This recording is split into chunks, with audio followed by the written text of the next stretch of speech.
So why do you need to be aware of the gap between strategy and creativity? The thing is, in most companies, there's a gulf, a gap between the marketers, the right-brainers, and the thinkers, creatives, the left-brainers, where one group don't know what the other one is doing. But why is this important? For one, it can make a brilliant strategy fail when it counts the most, or it can doom a bold creative initiative before it gets launched and put you back to the planning stage. This is what is defined as the brand gap, and what I'll simplify in today's 5-Minute Friday session: the complexity of building a charismatic brand.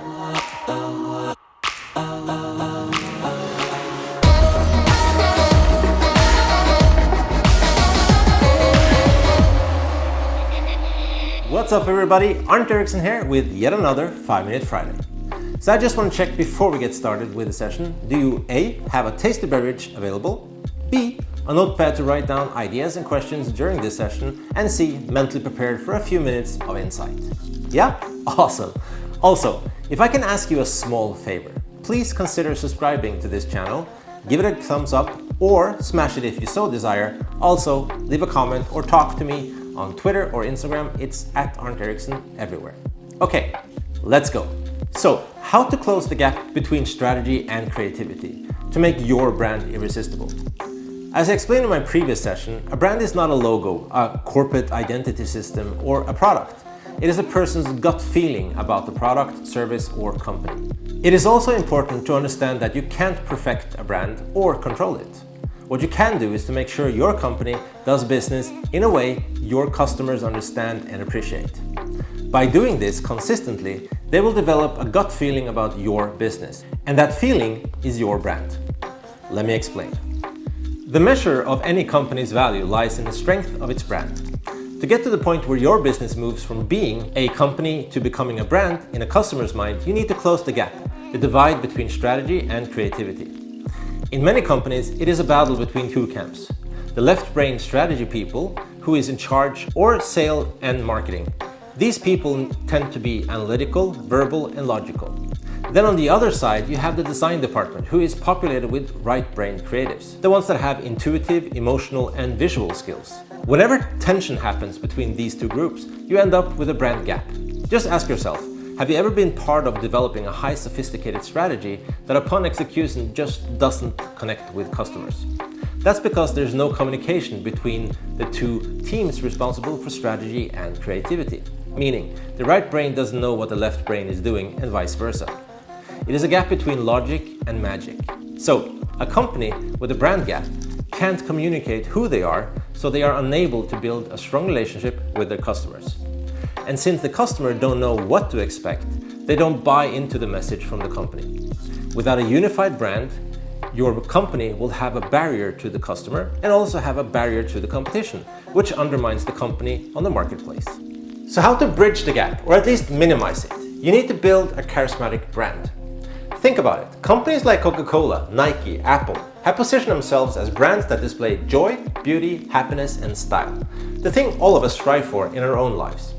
By creating this aspirational, appealing identity, communicating it consistently to the right type of customer, it will create a solid, strong relationship and minimize the cognitive dissonance between the company's ambition and the customer's perception. So what do you need to master to be able to build a business where your customers, your tribe, will have a gut feeling about your brand? Here are 5 disciplines or principles to master. Differentiate. We are hardwired to pay attention to the unexpected, which is something your brand can use to attain competitive advantage. Differentiation, being unusual, different, remarkable, is the first discipline of any successful brand. A key aspect of differentiation is stay focused. A focused brand knows what it is, why it's appealing, and why it's different. Don't be afraid to narrowing down, thinking it will cut you off potential opportunities. Actually, staying focused is the only way to be truly competitive. Collaborate. Think about it. A brand can't develop in isolation. It requires different people with various skills and specialities to come together and build. What you need to figure out is which of the 3 models works best for you and your company. Outsource the branding to another company, a one-stop shop if you like, to handle everything for you. Second option is to work with a brand agency that functions as a hub that assembles a team of experts and subcontractors.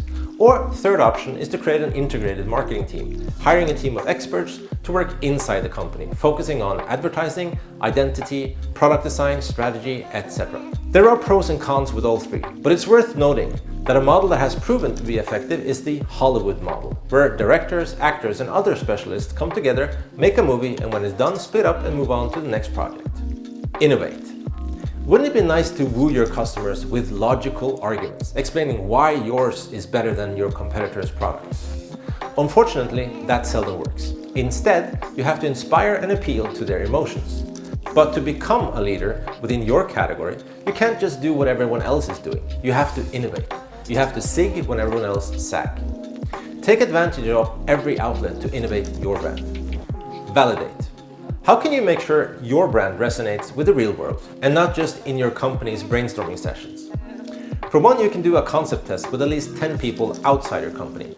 Another is to do a swap test and validate elements of your brand, meaning your logo or the name, with that of a competing brand. If the result is better or equal to your icon, you have a lot of work to do with your own brand. Cultivate. You have to keep your brand alive. Remember, the only constant is change, which means that you have to be adaptive and have a living brand. Align the external actions with the internal culture. True to the core, but adaptable. This will make the brand more authentic, which will build a stronger gut feeling with your customers. Now it's up to you. Take an introspective look at your business, focusing on the 5 disciplines of branding. Create a charismatic brand by reducing the brand gap between strategy and creativity, or logic and magic. And surely you will have no trouble getting the right customer and dominate within your category. Okay, that's all for this 5-Minute Friday. Thank you for giving me your attention and time. If you like this video, please consider giving it a good thumbs up and hit that subscribe button while you're at it. It actually makes a difference. I do hope you found this session interesting and that I ignited a tiny spark of curiosity with my knowledge and insight. Next week, we'll dive into the topic, who are you and why should I care? But until then, be safe, stay awesome, and I'll see you next Friday.